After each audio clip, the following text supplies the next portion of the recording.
Would have moved heaven and earth for you, stood on the precipice and let the universe swallow me whole. I would have crossed the 7 seas and walked 1,000 miles.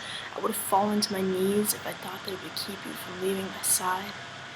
I needed you the moment I truly knew you, the moment I was able to look past the shallow image of yourself that you choose to share with the world and see the fraying soul underneath, beautiful as the ancient tapestry torn from my castle walls. I can see the scared little boy constantly aching from the scalding of a faulty mother's touch, the tortured soul that knew no other way to cope with the pain this wretched world brought, though I would have been content to watch the dreary light illuminate your sleeping skin. I revel in the sanctity of skin on skin, the tranquility of your touch, and even though I know there's no such thing as a soulmate or a perfect lover, no reality such as the fabled happily ever after, I want to be the person you come home to. The savory satisfaction of relief I alone provide. I need to be the one you confide in. I want you to trust me with the most sacred secrets in the dustiest corners of your heart, because I will do no less for you. Your heart that I know resides within you, even if sometimes you don't hear its beatings. I see through you with my head on your chest. I hear nothing but the rising and falling of your ribcage and the tentative warmth of a tender creature that resides under your many layers of hard, heavy flesh. And while we might have been too much far too soon, I know the fates dictated our destiny to end in each other's arms. Don't you know this is the kind of love people search for their entire lives? I can't bear the idea that 40 years from now, I'll look back at this time in my life and view you as nothing more than the one that got away. When that day comes, I still want to be feeling like this with the comfort of your hand in mine, because even if sometimes things get hard whilst we battle our respective demons, I am able to remember that you are the one constant source of goodness in my life. I will not forever be content to stagnate in the sidelines when all alone I should be your MVP. You who I'm meant to have by my side, against my will, my heart has tethered itself to you. No one gets under my skin without a fight, but lovely you just strolled on in.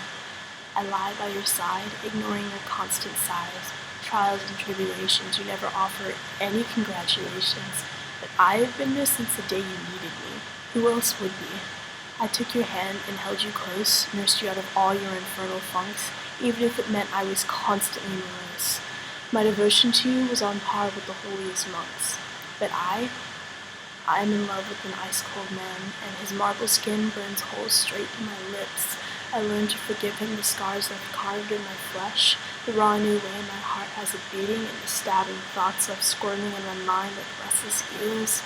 I lay out the road map to my soul, setting thumbtacks along the way to show where my heart went missing. I tear my old wounds wide and leave them gaping for his viewing pleasure and my miserable introspection.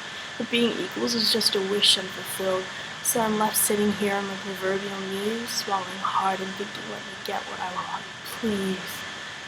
Because I know you are not just the ghost everyone else sees. The shadowless man, content in sharing so little of himself, giving to others only the parts of himself that come like water to a drowning man. I see through you, transparent as my one desire to know you. I know of you what you can't hide from yourself. Like twins in our embryonic cocoon, we were designed as two halves of one near perfect whole.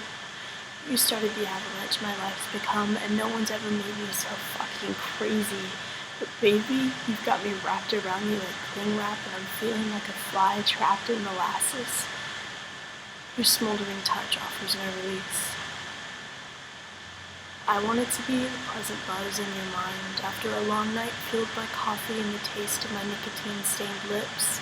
I want it to be the cold drink of water on a hot summer's day, but somewhere along the way, I became the cut on the roof of your mouth you can't stop tonguing in spite of eternal irritation.